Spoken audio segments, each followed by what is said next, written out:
So, as you might have noticed by now, I do, or rather did, competitive debating as a hobby when I was at university. I went to my first ever debating competition 3 and a bit years ago in March 2014. And I remember being slightly taken aback when I sat down at the table, all excited for my first ever debate against people from another university, and being asked by the chair to clarify which gender pronoun I wanted to be referred to as. I stammered out that I probably preferred male pronouns, and then, after a moment of confusion, wondered why I had just been asked what I thought was a completely redundant question. I didn't think I ever used gender pronouns in a debate in any circumstance, and I didn't think I'd ever met anyone who I was unsure of their pronouns and needed to clarify them before I used one. I began to form an opinion that the gender pronoun policy in place at debating competitions was an irritating, pointless waste of time, just a bunch of lefties congratulating themselves about how right on they were. I didn't use the phrase political correctness gone mad, but I was getting pretty close. Having formed this opinion, I began to mouth off about it to other non-debating friends, using it as an example of how debaters were ridiculous and stupid.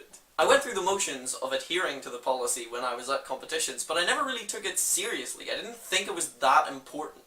And then, as I went to more debating competitions and got to know more people, I began to meet transgender people.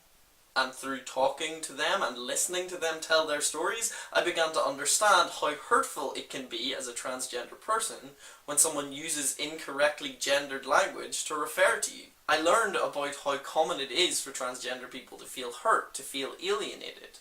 And I learned how something that was a minor inconvenience to me could be so important in making sure that they were able to participate and enjoy this weird hobby of ours. I realized that I was wrong about the gender pronoun policy.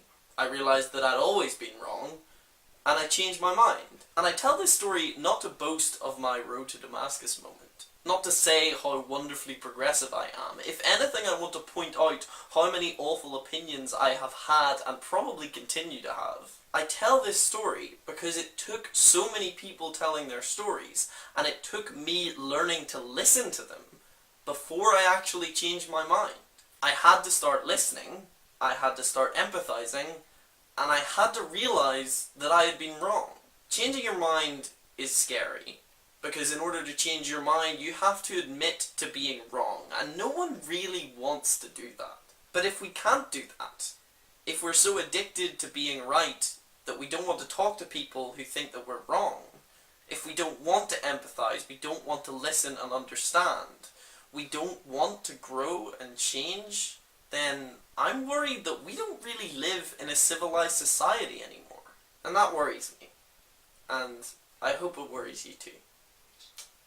Thanks for watching. DFTBA.